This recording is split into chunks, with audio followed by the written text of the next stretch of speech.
Pois é, né, gente? Hoje a gente está aqui falando sobre racismo. O que você acha? Aqui no Brasil existe racismo? Você sabe exatamente o que é o racismo? Na introdução, né, no nosso informativo, a gente apresentou um conceito de racismo. E, oficialmente, racismo é qualquer pensamento ou atitude que separa as pessoas, separa as raças, né? Buscando estabelecer superioridade entre essas raças. Olha, qualquer atitude, não é só a questão da fala, qualquer atitude, né? Dizem, a maioria dos negros dizem que aqui no Brasil é assim, quando um branco passa perto de um negro, segura a bolsa, né? Isso já me aconteceu. Instintivamente, muitas vezes, uma coisa que está na mente, né?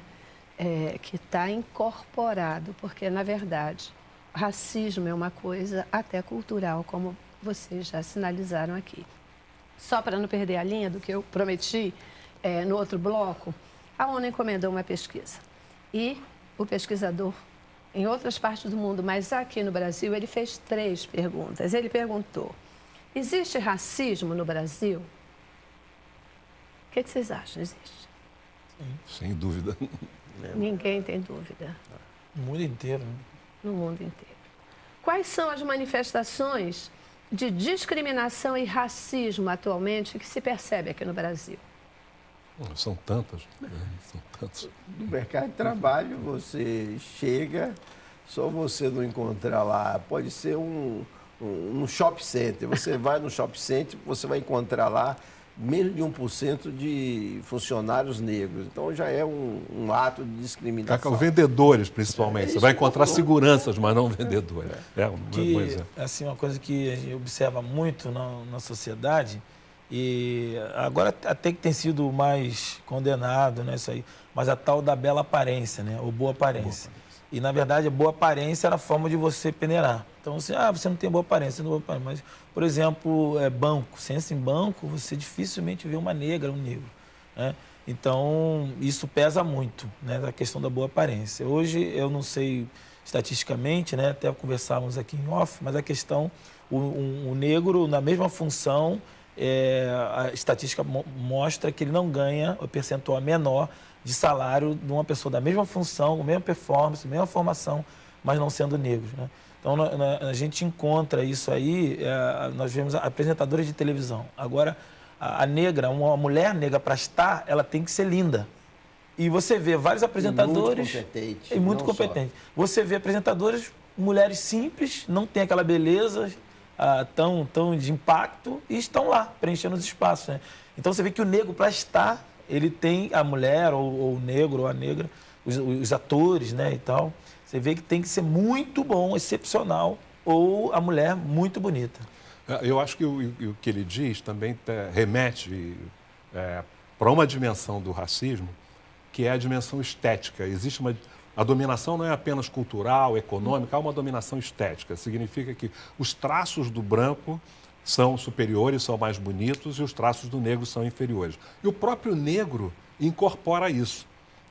Isso está presente lá de baixo. Nós temos uma diarista que ela virou uma espécie de militante, de tanto ouvir a conversa lá em casa, e, claro, aquilo bateu dentro dela. E ela mora na Cidade de Deus. E ela conta as dificuldades enfrentadas por negros diante de nordestinos na Cidade de Deus. O filho dela, o problema de um dos filhos dela, que estuda numa escola da Cidade de Deus, porque resolveu deixar um cabelo afro. E começou a sofrer ofensas da parte dos outros garotos, inclusive dos garotos negros. Uhum. E quando ela foi se queixar à direção da escola, a resposta foi: por que ele não corta o cabelo? Uhum. São atitudes, essas pequenas atitudes que de fato acontecem, né? E quando a gente diz assim, tem que ter boa aparência, fala sério, a gente tem mulheres negras maravilhosas, belíssimas, que deixam... Não tem termo, aliás, não tem comparação, né? Porque são realmente coisas, são perfis diferenciados.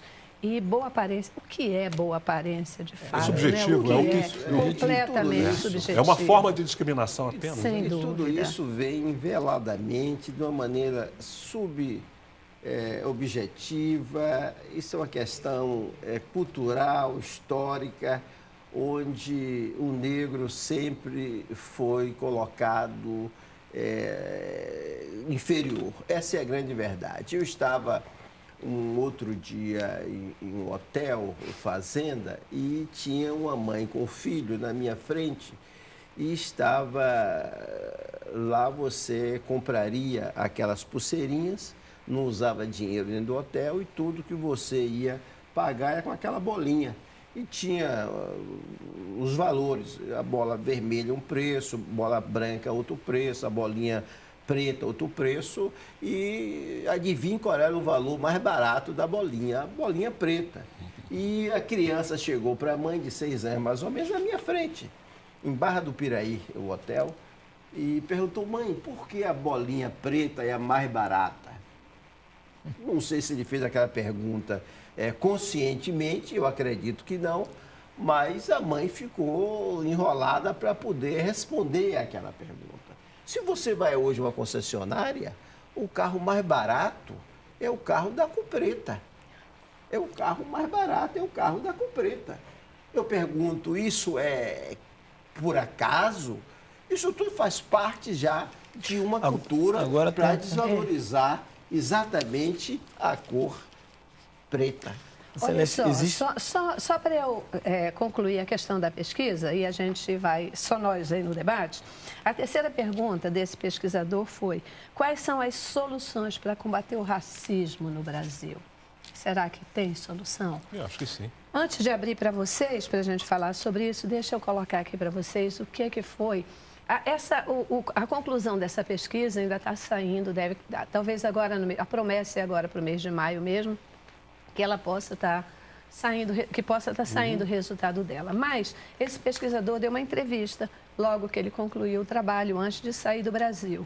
E com relação à questão se há racismo no Brasil, ele disse o seguinte: notei uma grande diferença entre o reconhecimento do racismo pelos aparelhos de Estado e a vontade manifesta de combatê-lo. Quando não há negação por parte de algumas autoridades. Eu destaquei esse pedaço porque foi o ponto mais forte, né? E a expressão dele é que quando há a negação de que não existe o racismo, esse já é uma falta de olhar e uma falta de preconceito e talvez uma possibilidade de não sairmos dessa história, porque não haverá vontade política de combate a essa situação. Ele disse que a conclusão que ele chega é que o Brasil é um dos países mais racistas do mundo, mas que aqui o racismo é completamente velado. O racismo no Brasil, pelo olhar de quem vem de fora, é completamente diferente do olhar de quem está aqui dentro do Brasil. Portanto, discutir o racismo na sociedade brasileira sempre é um assunto controverso. A gente já viu de cara por aqui, né? Quanto é controverso. Para início de conversa, uma parcela significativa da nossa população insiste em dizer que este é um problema que não enfrentamos. Somos miscigenados, multirraciais, coloridos. Como um país como o nosso pode ser racista, gente? Como é que um país como o nosso pode ser racista? Acho que existe também... É muito comum isso, é muito comum essa generalização com relação à miscigenação, essa história toda. Ora, só que isso... A minha mãe era do Rio Grande do Sul e eu tinha oportunidade, quando criança, de ir muitas vezes ao Rio Grande do Sul. A realidade do Rio Grande do Sul não é essa realidade. É uma realidade, como também de Santa Catarina, do Paraná, do interior de São Paulo, é uma realidade em que a presença negra é bem menor. O percentual do Rio Grande do Sul é em torno de 15%. Praticamente parecido com os Estados Unidos. E lá no Rio Grande do Sul, nessa época da minha infância, eu travei contato com uma realidade em que havia clubes de negros e clubes de brancos totalmente separados. Festas de negros e festas de brancos separadas nas favelas e nos sindicatos. Portanto, essa coisa do racismo sutil, velado, isso pode valer em certas regiões do país, mas não vale para o país como um todo, se a gente considerar a importância do Sul em todos os sentidos, né? Então, certos aspectos do racismo são velados, mas outros aspectos só são velados porque a gente não quer perceber. Quando você liga a televisão e você vê numa novela que todos os personagens importantes são brancos, agora começa a aparecer um ou outro negro, está ali, é visível, mas as pessoas não querem enxergar. E você tocou no ponto do Rio Grande do Sul, é até interessante e merece até um estudo mais aprofundado, porque o estado do Rio Grande do Sul, que tem um percentual muito baixo de negros, foi um dos poucos estados da federação onde nós tivemos um governador negro, tivemos um prefeito negro. E a Bahia, que tem um índice altíssimo de negro, hoje nós só temos lá, talvez, 2 deputados federais negros. Quer dizer, merece até um estudo. E o único prefeito de Salvador negro foi nomeado pela ditadura. Que, aliás, um dos maiores tributaristas do Brasil, um cara extremamente competente, mas que não conseguiu se eleger nem a deputado federal quando foi candidato uma certa feita. Existe ainda sobre o Rio Grande do Sul, eu acabo de receber ter de volta, né, um pastor amigo nosso que trabalhou 4 anos lá, que era pastor. Ele, ao chegar no início, né, do trabalho na igreja, ele recebeu esse impacto, né? Uma família, um senhor que veio e falou: olha, eu estou saindo da igreja porque para mim é muito forte, é muito forte para mim. É demais ser pastoreado por um pastor negro. E aí ele saiu da igreja e foi para outra igreja.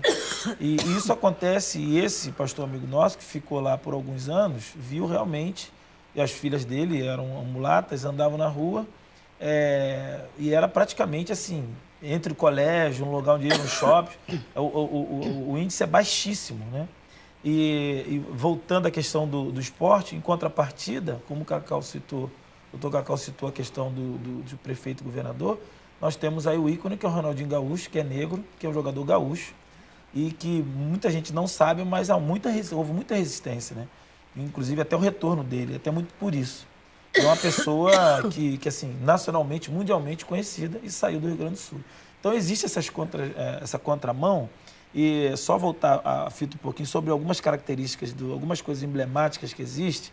Entre nós ainda, na nossa comunidade cristã, existe um livro chamado Livro Sem Palavras, que as cores vão mostrando, e é uma forma, um currículo de apresentar o plano de salvação, né? E tu conhece, o vermelho é o sangue de Jesus, o branco é o perdão, o azul é o céu e o preto é o pecado. E esse livro foi mudado por causa de uma situação que aconteceu numa EBF, isso foi assim, largamente divulgado, uma menininha chorando no final da exposição da professora, dizendo: então, professora, então não vou para o céu. Por quê? Porque eu sou negra. E aí esse livro mudou, né, a questão do pecado, para que ficou marrom, alguma coisa, uma cor cinza, uma cor, foi mudada por essa questão. Então existem algumas coisas que são realmente são emblemáticas, né, nessa questão de preconceito. Aliás, esse assunto racismo, ele está diretamente também ligado às comunidades evangélicas, às comunidades religiosas. Eu, modéstia à parte, conheço relativamente bem o mundo evangélico no Brasil afora. Eu conheço poucas igrejas evangélicas, as grandes igrejas que realmente têm um pastor negro. Os pastores negros estão hoje nas periferias das grandes cidades. Eu lembro-me que, indo visitar uma igreja presbiteriana em Vila da Penha, encontrei um presbítero próximo à igreja, e eu estava com mais 2 companheiros, e eu perguntei para ele como é o nome do pastor da igreja, do reverendo da igreja. Isso já faz um bom tempo. E ele me respondeu: é fulano de tal, ele é um negrinho, mas é gente boa. É o negrinho de alma branca. Essa observação. O negro de alma branca. Então, infelizmente, e a igreja não está nem um pouco preocupada para discutir essa questão. Eu fiquei até agora admirado que eu fui convidado pelo editor de uma revista evangélica da minha igreja, e ele me ligou para que eu pudesse escrever um artigo a respeito da abolição da escravatura. Mas é difícil você tratar esse tema no seio da igreja. Então, a igreja precisa estar preparada para discutir essa questão e discutir com muito afinco, porque há também racismo dentro da igreja. E para terminar essa minha palavra, eu lembro-me de uma história que me contaram, que o padre estava entrando na igreja e encontrou um neguinho lá ajoelhado, e ele foi com toda a fúria para cima do neguinho, pensando que o neguinho estivesse rezando, e falou: você está fazendo o que aí de joelho? Ele: estou limpando o chão. Ele falou: ainda bem, pensou se ele estivesse rezando. Então, lamentavelmente, isso foi um fato que eu não sei, uma história que eu não sei se é verdade, mas existe isso. A igreja,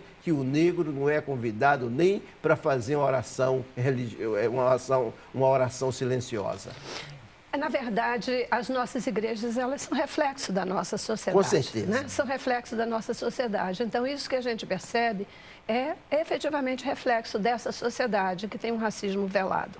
Né? Essas questões e essas expressões que saem naturalmente, o negrinho de alma branca, né? O pecado. A gente pensa que não tem nada a ver, a gente tende a considerar que uma coisa não tem nada a ver com a outra, mas são efetivamente expressões do nosso inconsciente. Né? Isso mostra o quanto essas questões do racismo, elas estão incorporadas efetivamente em cada um de nós. Eu queria entender com vocês também um pouquinho se a questão, uma das políticas de governo que tem sido colocadas em nosso país, que é a política de cotas, se ela efetivamente é uma expressão, é uma ação na busca do combate ao racismo, ou se ela acaba se incorporando nessa questão de de algo velado para minimizar. Mas nós vamos para o intervalo e eu volto e a gente fala sobre esse assunto, tá bom? Intervalo. Cabeça pra cima.